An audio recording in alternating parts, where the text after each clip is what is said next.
It should have been a good day. Both of my parents were taking me to an art gallery. This was a surprise, being that they couldn't stand the sight of each other. Ever since I was young, I loved to paint, and ever since I was little, they loved to altercate. They only stayed together for my sake. I wish they could have just gotten along. Although I had been looking forward to this, I wasn't too excited about the both of them being there at once. It was raining. Rain was serene, a place of tranquility. It made me feel happy. As I sat in the back seat, I watched the rain trickle down the windows. I blasted my iPod as loud as I could to drown out the sound of my parents arguing. The last things I clearly remembered that night were true bright lights. I faded in and out of consciousness. My vision was blurred, my mind obscured. I saw men trying to get the car doors open. I felt my body being lifted. As I blinked, I was there in a stretcher, being pulled down a hallway. The nurses pulling me along were speaking to each other. Their voices were muffled. The entire time there was a distinct high-pitched sound in my ear. When I finally came to, I heard the beeping. My body was in so much pain. It was then I realized that I was in a hospital. Everything was black and white. It felt like a movie, like I was dreaming. I lost two things that day: my parents and my sense of color. Almost 2 years had passed since that day. Money wasn't an issue. I had my parents to thank for that. But I was depressed. As much stress as they caused, I missed them. Aside from that, everything was gray. Every day was routine. School to home, home to school. My motivation was gone. I was tired all the time. All I wanted to do was sleep. Food didn't taste the same. The once beautiful sunrises were dull and boring.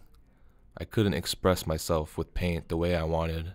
I felt like I had lost my will to live.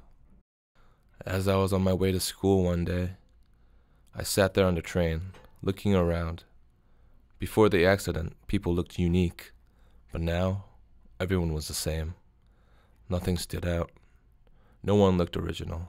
No one was anything more than shades of gray, obscured shapes with blurred faces. And then, as the train doors opened, I saw her. I was dumbfounded. Time stood still. I couldn't look away. I was in awe. She was in full color. Her hair was the color of beautiful burning embers, eyes like jade. Nothing else mattered. Everyone and everything was gone. It was just she and I. She approached me, danced for me, caressed me. Then reality hit. As she passed by, she glanced at me, smiled, looked down, and proceeded on. I couldn't let her slip away. I had to get off the train. I didn't know what I would say or do when I approached her, but I knew if I did nothing, I would never see her again. I was deep in thought, deciding as to what I should do. At the very last second, I jumped up. I caught the closing train doors, fought them, and ran off in her direction. As I ran up the stairs, my heart sunk. I stood in a crowd of people, and she was nowhere to be seen.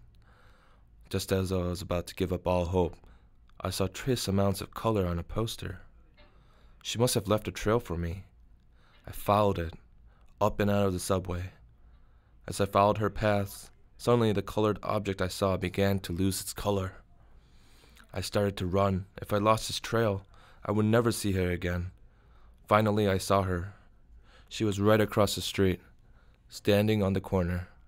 She turned around, saw me, and smiled. I was overjoyed. I knew when the traffic stopped I would be able to finally approach her. And as the traffic disappeared, so did she. I had lost her, and I gave up hope. A couple weeks had passed since then. I was depressed as ever. I couldn't forgive myself for losing her. As I sat in the park painting, something caught my eye. It was a falling leaf. A fully colored leaf. I was amazed.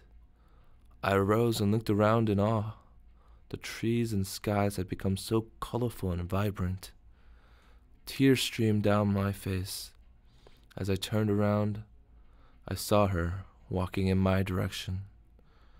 She approached me and simply said, "Hey, it was going to be a good day."